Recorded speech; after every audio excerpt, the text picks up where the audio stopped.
Assalamualaikum warahmatullahi wabarakatuh. Atemu pole taretan.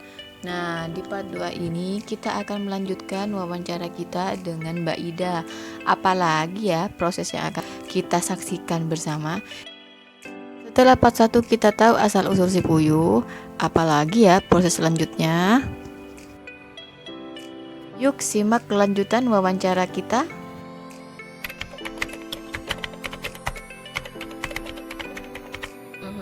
Pertama kalinya ngasih kabar ke pengepul terus pas itu datengin lewat media sosial banyak pas Nyari ya.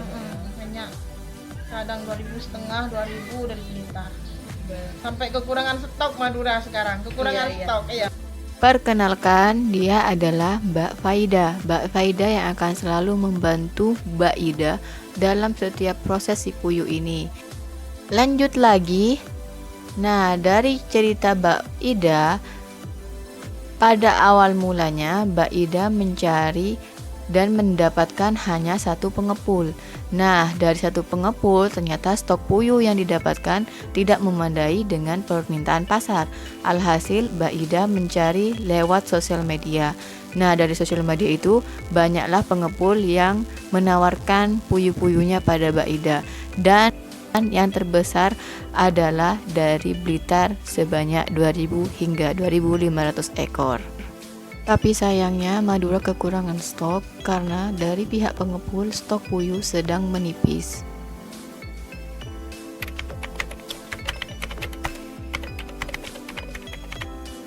Mitong mau ada cum. Mon banyak tapi deki mon tergantung pengepul tergantung anuna deki mon satu keranjang isinya segemi tak usah kepercayaan mon pengepul mon orang baru ditong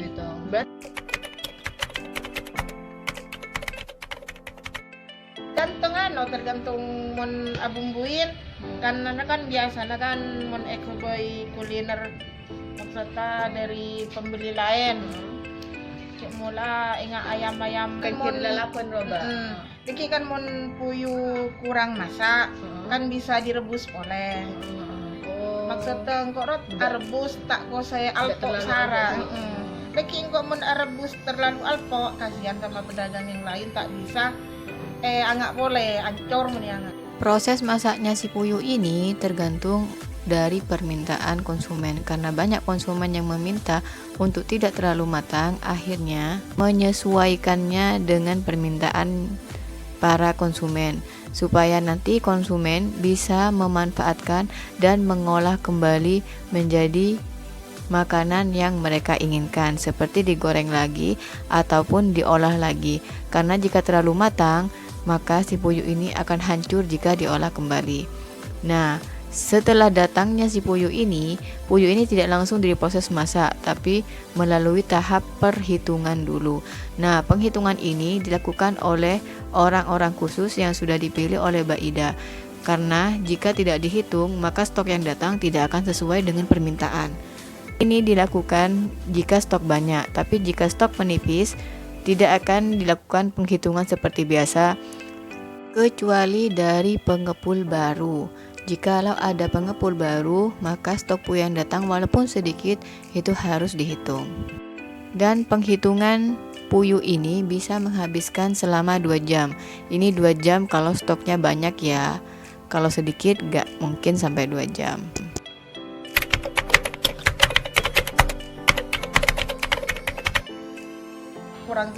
kurang tidur pas kan sekarang kan motong nanti istirahat nanti jam 12 berangkat rebus sudah rebus berangkat ngirim Berarti rebusnya jam 12 malam. iya sampai jam-jam pagi kan ngirim jam 9 kalau masih nyetan di pasar sampai jam 10 baru balik rumah.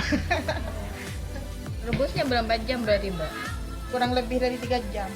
Suka dukanya menjadi agen itu kurang tidur. Nah, ini tuh prosesnya, proses perebusan si puyuh. Ini nih yang menyebabkan si agen ini kurang tidur. Dari awal si puyuh datang, Mbak Ida akan langsung memprosesnya dari menghitung, dari pemotongan, kemudian pembersihan, lanjut ke perebusan ini. Ini tuh perebusannya dilakukan di jam 12 malam supaya nanti pada saat subuh Mbak Ida bisa mengemasnya dan bisa membawanya ke pasar. Ini tuh bisa memakan waktu selama 3 jam lamanya. Wow, 3 jam ya, lumayan ya. Nah, ini tuh video kiriman dari Mbak Ida. Terima kasih ya Mbak Ida. Ini tuh diambil pada saat puyuh datang banyak. Ini tuh diambil di jam 12 malam. 12 malam sudah sepi semuanya ya. Setelah dari tahap perebusan, Mbak Ida akan membungkus menjadi persekian porsi. Nah, satu porsi ini biasanya berisi dari 5 burung. Ini tuh akan siap dipasarkan dan siap untuk dijual kembali, diedarkan di pasar-pasar ataupun melalui para reseller. Selanjutnya, intip bagaimana sih cara menyembelih si puyuh? Langsung aja ya. Nah, ini tuh Mbak Faida. Mbak Faida akan sigap untuk menyembelih si puyuh-puyuh ini. Mbak Faida punya trik khusus nih untuk menyembelih si puyuh kecil-kecil ini. Karena gak mungkin satu-satu dipotong karena akan memakan banyak waktu. Dari ribuan puyuh dipotong satu-satu maka akan menghasilkan waktu yang sangat panjang. Jadi Mbak Faida punya trik khusus nih. Nah, dalam satu genggam tangan Mbak Faida bisa memegang 5 hingga 7 puyuh. Nah, dari pegangan ini akan langsung disembelih secara bersamaan. Dalam menyembelih ini Mbak Faida gak akan terlepas dari ucapan basmalah. Nah, saya saat merekam ini mendengar sendiri suara lirih Mbak Faida sebelum menyembelihnya. Dengan ucapan basmalah, Mbak Faida lanjut menyembelih si puyuh-puyuh ini. Kalian gimana? Apakah kalian tertarik untuk mengikuti jejak agen si puyuh ini?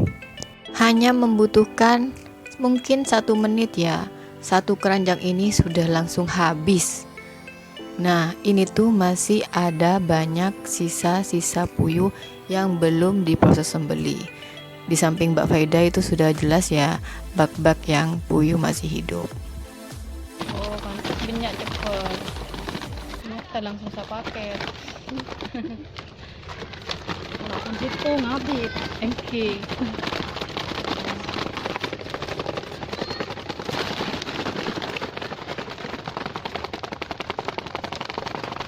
Nah, ada yang menangkap suara desisan bismillah dari Mbak Faida.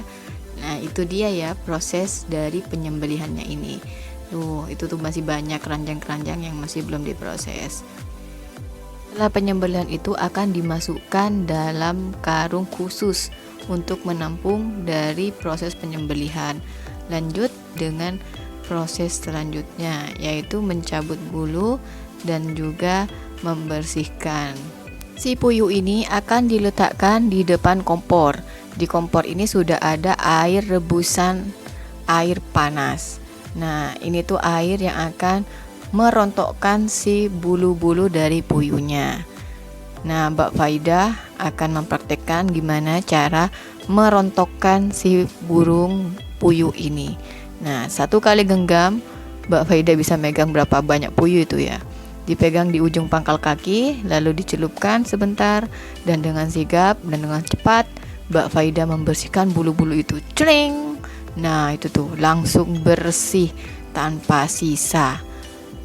Setelah itu dilanjutkan dengan Mbak Ida. Mbak Ida akan memotong si cakar-cakarnya puyuh dan membelah isi perut puyuh serta memisahkan jika ada telur di dalam tubuhnya. Nah, ini tuh hasil-hasil telurnya ya.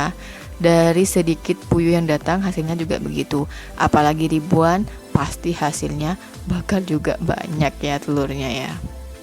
Setelah itu dilanjutkan dengan proses pembersihan, lanjut dengan proses perebusan. Perebusannya ini menggunakan bumbu kuning. Bumbu kuning itu ada kunyit ya, bawang putih, terus ada resep tambahan mungkin ya, dan juga daun jeruk purut. Nah, ini tuh stok-stok yang masih banyak saat si puyuh datang ribuan di bulan Ramadan kemarin. Ini tuh masih ada, di kandang-kandangnya juga ada banyak, yang masih hidup masih banyak, dan juga yang diproses proses penyembelihan dan pembersihan juga banyak, dan yang sudah direbus pun juga banyak. Ini tuh benar-benar membutuhkan waktu yang panjang, dan Mbak Faida selalu menjaga kualitas menggunakan air bersih langsung dari sumbernya. Jadi insya Allah aman dan juga halal ya. Yuk kita intip gimana sih isi dari perut si puyuh ini. Jeng jeng. Nah ini dia. Ini adalah jajaran si puyuh-puyuh yang cantik banget ya. Ini tuh masih ada telur-telurnya yang baru hampir mau jadi. Ya lumayan ya, telurnya ada yang 2, ada yang 3. Nah ini tuh diambil pada saat Mbak Ida kedatangan banyak puyuh yang ribuan itu. Sebelum dibersihkan dan sebelum diungkep, puyuh ini dijajar rapi seperti ini. Ya untuk sosial media tentunya ya, promo gitu. Ngirim biawak, odo, biawak, odo.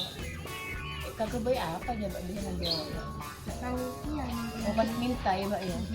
Oh ya, satu lagi, bagi kalian yang minat untuk kerjasama dengan Mbak Ida, kalian bisa menghubungi nomor ini ya. Dicatat ya. 082 262 262 5000 5000 50 50. Facebooknya Mbak namanya apa? Putri Usaha Putri. Putri Usaha Putri. Nah, itu tadi perjalanan saya bersama Mbak Ida, si agen puyuh dari Sumeneb. Nah, selanjutnya di video saya selanjutnya akan membagi-bagi resep gratis, resep si puyuh geprek. Saya tuh pernah jualan ini, alhamdulillah laris manis. Bagi kalian yang ingin mencoba silakan ya, karena ini tuh ada resep sambal yang sangat saya rahasiakan. Nah, rahasia itu nanti akan saya bongkar di video selanjutnya ya. Jadi tonton terus video saya dan dukung selalu saya dengan klik like, share, and subscribe. Terima kasih, semoga bermanfaat ya. Jangan lupa di subscribe. Wassalamualaikum warahmatullahi wabarakatuh. Matur sakalangkong taretan.